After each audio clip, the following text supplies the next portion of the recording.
የገጠር ኮሪደር ማለት የእያንዳንዱን አርሶ አደር ቤት አኗኗር ዘዬ መቀየር ማለት ነው። አንድ መንግስት በሀገር ደረጃ ልማት በሀገር ደረጃ የመለወጥን ሐሳብ ቢያቀነቅን ብቻውን በቂ አይደለም። በሃውስሆልድ ሌቭል እያንዳንዱን ቤተሰብ የሚነካና ዲግኒፋይድ ላይፍ እንዲኖሩ የሚያደርግ ካልሆነ በቀር የምናስበውን ብልጽግና አናረጋግጥም።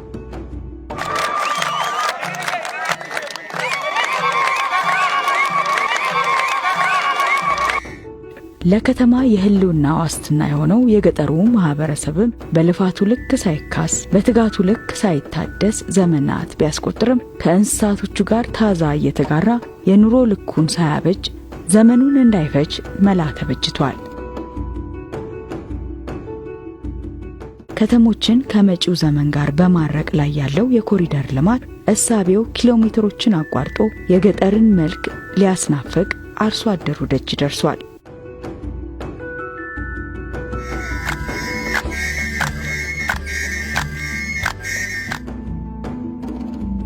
ጠቅላይ ሚኒስትር አብይ አህመድ በክረምት በጎ ፈቃድ በማዕከላዊ ኢትዮጵያ ክልል ያስገነቧቸው ሞዴል የገጠር መንደሮችም ህልም የሚመስለውን እሳቤ እውን አድርገው ታይተዋል።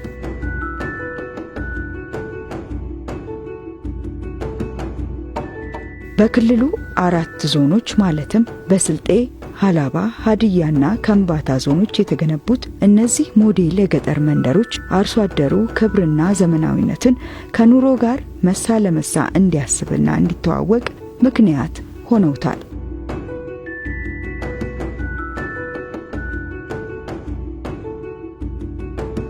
ሞዴል የገጠር መንደሮቹ ከመኖሪያ ቀየው በተገኙ የግንባታ ግብዓቶች እንዲዋቀሩና እንዲደምቁ ሆኗል። እያንዳንዱ መኖሪያ ሳሎን፣ መኝታ፣ ማብሰያና መጸዳጃ ቤቶች ያሉትና ራሱን የቻለ የእንስሳት ማደሪያን አካቶ የያዘ ነው። ሶላር ኢነርጂ የመንደሩ የኃይል ምንጭ ነው። በእያንዳንዱ ጎጆ ባዮጋዝ ጥቅም ላይ ውሎ ማብሰል እንዲቻል ሆኖ የተበጀም ነው። አርሶ አደሩ ሌማቱን ከጓሮ እንዲሞላ የተተወለት ስፍራ ዓይንም ሆድንም የሚያጠግብ ይሆናል።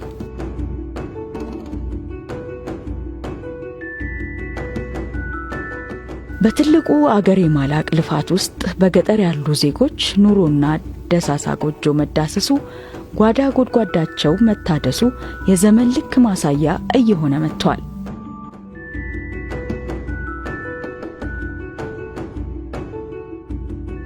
ወደ ሁሉም አካባቢዎች እንዲሰፋና የአኗኗር ባህል እንዲሆኑ የታለመላቸው እነዚህ የገጠር መንደሮች ጉልበቱንም ሀብቱንም ሳይሰስት ለሀገሩ ለሰጠው አርሶ አደር በኑሮ እፎይታን ችረው ተጨማሪ አቅም እንዲያበጅ ብርታት ይሆናሉ።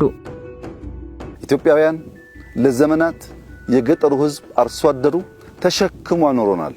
አሁን ቢያንስ ኑሮ እንዲሻሻል ከነበረበት ደረጃ ከፍ እንዲል በትብብር መልሰን ለገጠሬው መልሰን ለአርሶ አደሩ መልሰን ለተሸከመን ህዝብ የምንከፍልበት ጊዜ ነው።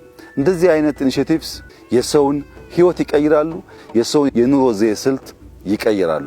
ይሄንን በትብብር እንድናደርግ አበክሬ ላሳስባቸው እወዳለሁ።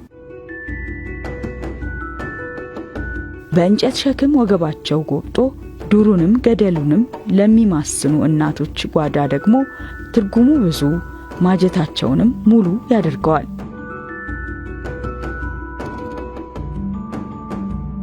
ታዲያ ድር ቢያበር እንዲሉ ይህን የገጠር ፍንጣቂ ብርሃን ለሌሎች እንዲደርስ የማያስተኛ የጋራ የቤት ስራን የተወለን ሆኗል።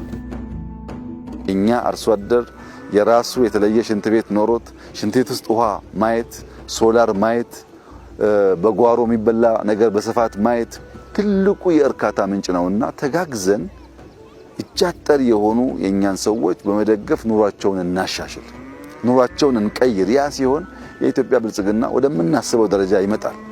ግድብ ገድበናል፣ ጥሩ ነገር ነው። ጋዛ ወተናል፣ ጥሩ ነገር ነው። ትላልቅ ፕሮጀክቶች የሰራን ጥሩ ነገር ነው። ግን ያ ነገር እያንዳንዱ ሃውስሆልድ ውስጥ መገለጥ አለበት።